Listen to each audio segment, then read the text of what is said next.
This is YSM Sports Media. Want to thank you for all your love and support. Really appreciate it. We wouldn't be able to do this without you. Go ahead and hit that subscribe button right now and click the notification button for all future content. Pennsylvania's first female coach, Sharron Baker. How's it going? Going good, going good. So what you got going on there? Well, getting Atif Oberlton, aka Lower Pretty Calvo. We just got finished wrapping up camp. He fights on Sunday, June 27th in Minnesota on Fox, PPC. So we just finished wrapping up camp. We'll be taking off tomorrow. We're getting ready for Sunday. He's 2-0, 2 knockouts. This is the third fight. How many rounds is it? This is an 8-round fight. Yo, isn't it unusual for a guy to be fighting 8 rounds in his third fight? Yeah, but you know, we have a relatively hard time finding opponents for him, number one. Nobody wants to fight him. And I knew we would run into this problem. I just didn't think we would run into it after the first fight. But, you know, we have a plan for him, and as long as things go according to plan, he's doing good. It's not like he can't do 8 rounds. He can, you know, he just haven't gotten it done out there in the arena. Do you feel like he's in this regards, he's a victim of his own success? No. I think his success is what's going to carry him to his goals. All right. The opponent's 4-1 and 4-1-2. 4-1-2. He's got 7 fights. Yes. Okay, 7 fights, right? What does he bring to the table that could possibly make this a difficult fight? Well, everybody comes to fight. You know, my job is to make Atif the best Atif that he can be and prepare for whatever the opponent is bringing. You know, I look at every fight as dangerous, you know, so we don't look past anybody. Atif's going to go out and do his thing, and I'm looking for us to be successful as usual. Is there a big change in camp from 4 rounds to 8 rounds, or is it business as usual? Business as usual. Business as usual. You know, we prepare, we prepare for future things as well as current things. So, it's business as usual. You know, we work, we get rounds in, you know, we get plenty of rounds and we get different work. So it's business as usual. The second bout was against a cruiserweight, right? Yes. But he looked significantly bigger than the cruiserweight, and he makes 175 so easy. Like, how is that? Eating right and living right. You know, he lives in the gym, gets his time off to rest when he should. He eats right, and it's just no problem making the weight.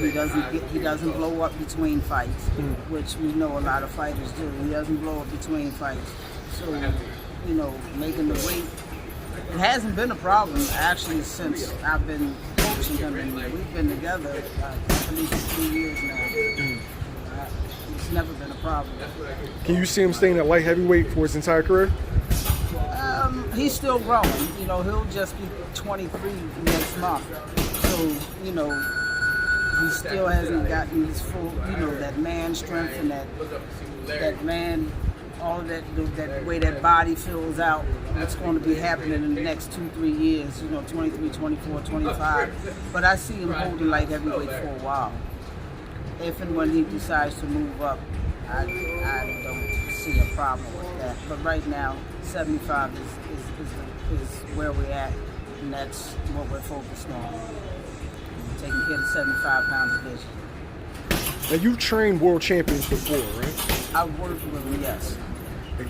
What's the biggest difference between an elite level prospect like Atif Oberlton and a world champion like you trained Steve Cunningham? Steve, USS Cunningham.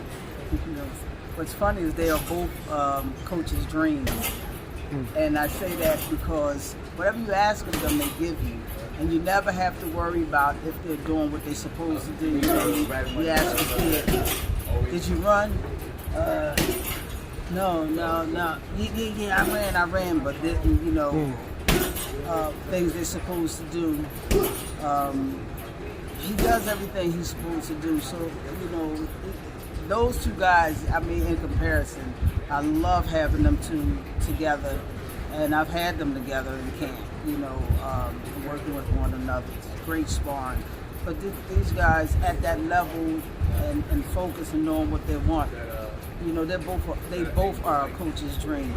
So with these guys, and they're both special. Atif is really special. So, at that level, he's doing everything he needs to do. Your last fight with Steve was it was a Triller. It was on a Triller card with I guess UFC's Frank Mir, right? Yes. In regards to like the exhibitions and Triller, do you feel that being the future of boxing, or is that something that's always going on that just wasn't heavily publicized? There's been exhibitions, but nothing to this level, and you can't. That was actually sanctioned by the state, so it was a fight. It was a real fight. Mir coming into boxing, though. Frank Mir came into boxing, so it was definitely a 6-round boxing match. Significant difference in the kind of money those guys make. I don't know what those YouTubers do and those UFC guys do, but when they're switching over and with the Triller, you have a lot of those guys want to experience boxing. And what better way to do it with a with some guys they think are retired, semi-retired, or somebody with great experience. Steve has great experience. He's fought all over the world. Of course, he's a 2-time IBF cruiserweight champ. He also held the USBA heavyweight belt. So, I knew Frank wasn't going to bring anything that he had never seen before. But I can't say it's bad for boxing, but I can't say it's good for boxing. It's different. Maybe it looks like it's catching on. The good part is that it brings a different type of fan base. You have your avid boxing fans, you have your casuals, and then you have these other fans now that's coming over to boxing because they're watching these UFC guys and things of that nature. All right, now you've been a part of 2 really big pay-per-view events. Yes. With Mayweather versus McGregor. Yes. And the Jake, even though it sounds funny, the Jake Paul pay-per-view. What's it like to be at like a really, really big boxing event or so-called boxing event for the Jake Paul? We do know the Conor McGregor Floyd Mayweather was the entire card was a huge boxing event. And of course, we were the opening pay-per-view bout with Steve fighting Andrew Tabiti. It was a mass amount of people out there. The security was crazy, so everything was really tight knit. It was like everything you had to have a pass to do everything, a different pass, and maybe it's because Floyd Mayweather is who he is, but that was a huge event.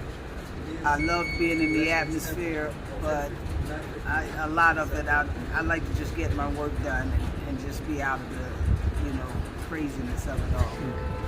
But it's something, that I'll relish. I can add that on to things I've done in my list of accomplishments. So you trained at club level, you trained at the highest level. I think that's the highest selling pay-per-view of all time. Yes, it's the highest grossing sporting event in history. Wow, that's a heck of an accomplishment. I don't think nothing has topped that yet. All right, so you reached the beginning and you've gotten to, I guess, the mountaintop. What is the most impressive thing about your coaching career, or the thing that sits at your mantle? Like I've accomplished this, or I'm not done yet. I have some more things that I'd like to do, but those 2 events sits high on the mantle, as well as being selected to be a high performance coach with USA Boxing for the 2019 Men's and Women Elite Boxing Team. It was a surprise, but it was a great experience. Coaching those two teams, they fought in Bulgaria after I did my 2 weeks of camp with them, and then I came back about 6 months later, 5-6 months later, and assisted in coaching the female elite boxing team for the World Championships, and we held a half camp here in the United States at Colorado Springs, and the other half in Germany, so in Kienbaum, Germany, outside of Berlin. So that was a great experience. Oh, I'm not done. I did work with champs, and I had a few guys with regional belts. I'm looking for myself. The next big step is to have a world champion that I coach to the championship as a head coach, and I believe Atif is going to be the one that gets me there. Okay. Thanks, Ms. Baker. I appreciate it.